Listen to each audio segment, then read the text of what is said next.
could order you to stay. You could. Tom, whatever happens, I want you and Di back. Understood? All right, welcome back. So sci-fi fans, if you've been tuning into TNT, Steven Spielberg has a new alien invasion, and joining me now is one of the stars trying to combat that alien invasion, Peter Shinkoda. So Peter, thank you so much for being here. Thanks for having me. All right, so set up the series because it's somewhat new. So for those who don't know, what's going on here in Falling Skies? What are you guys dealing with? Well, it's a series, a sci-fi series that takes place 6 months after an alien invasion that wiped out maybe 90% of the global population, and it specifically deals with a group of fighters and civilians on the ground outside of Boston that are trying to take the fight back to the aliens and all the while try to retain their humanity. Yeah. Sure. And who do you play? I play the character Di. He is a civilian turned a resistance fighter. He also happens to be the most trusted confidant of Noah Wiley, Noah Wiley's character Tom Mason, and Di happens to also be a very good in the field. He's expert in combat and recon, and you know, whenever there's action, he's out there and he's always lending a hand. And now, what were your thoughts when you knew you were signing onto a project that was an alien-based, extraterrestrial-based project brought to us by Steven Spielberg? I was overwhelmed at the beginning, but you know, once I gathered my you know, my faculties together, you know, I knew that I was going on to something that was pretty epic. And being a fan of Steven Spielberg all my life, and having seen all his movies in the theaters, and knowing his legacy behind you know, the subject matter of aliens, you know, I was beside myself. To this day, I'm still you know, in shock. It's a great privilege, and it's very exciting, and I'm happy to be on board. And we just got greenlit for a second season, so I mean, you know, the ride continues. Well, congratulations. And now I know a lot of viewers, they wonder, what do the aliens look like? Because everybody has a different interpretation when there's a movie or a TV show, what the aliens look like. You have two that you are dealing with, so how do you describe them, and what's it like working with that? A lot of special effects? Yeah, well, there are, like you said, there's two aliens. They've been coined mechs because they're mechanical, and the other ones, the organic ones, are called skidders because they skitter around.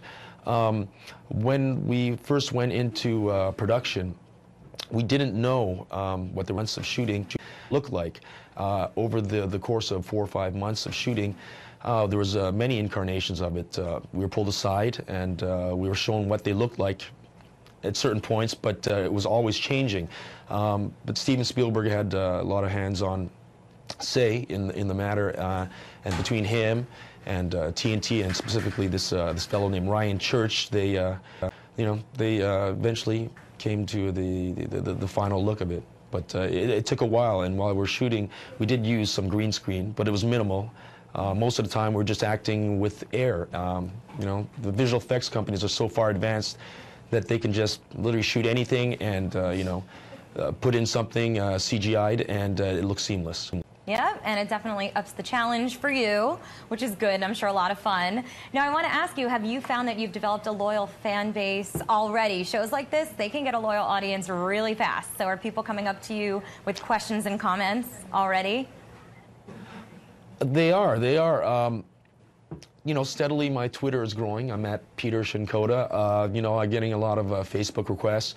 The biggest difference, what I noticed, I spent some time at Comic-Con earlier in Comic-Con this past weekend, and I got a chance to walk the floor, maybe 15, 20 minutes on preview night last Wednesday night, and it was then that I realized that there is a fan base, and there is you know, there are people that do recognize me, because you know, every few feet I would be stopped by somebody, and they'd ask for an autograph or, you know, a picture to be taken with them. And then I realized that, yeah, we are reaching people, this show, and you know, some people are recognizing me. And I'm just waiting to see how it's embraced by the rest of the globe, because it still has a bunch of territories that it will be opening in internationally. Well, I know you were at Comic-Con for another project, another franchise I do want to talk about, but before we go there, I want to show another clip of Falling Skies for everyone, and then we are going to talk with you about Mortal Kombat.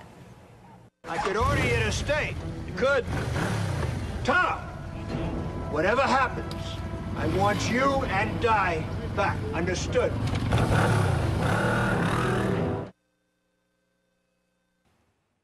All right, quick, but can you tell us what's coming up for your character in the show?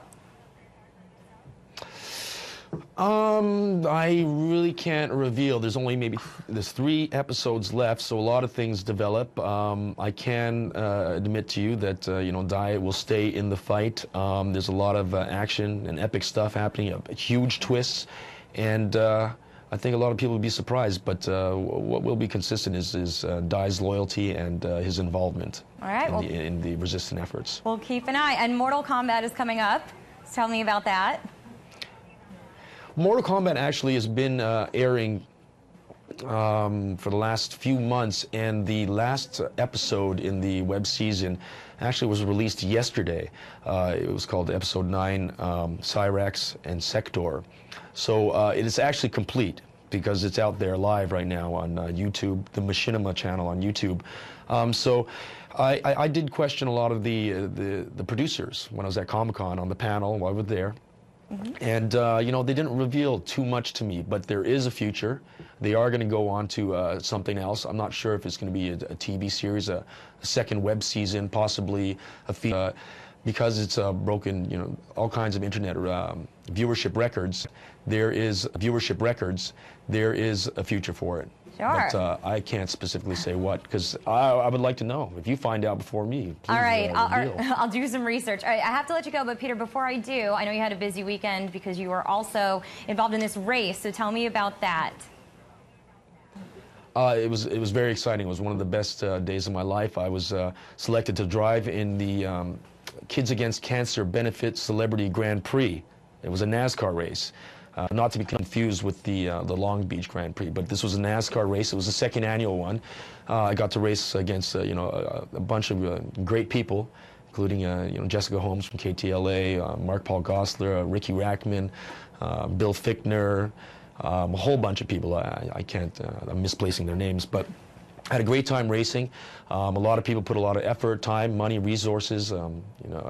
Position 1 Motorsports, Tim Huddleston and his team from High Point Racing out in the valley, and as well as SoCal Toyota and Toyota Speedway, Irwindale.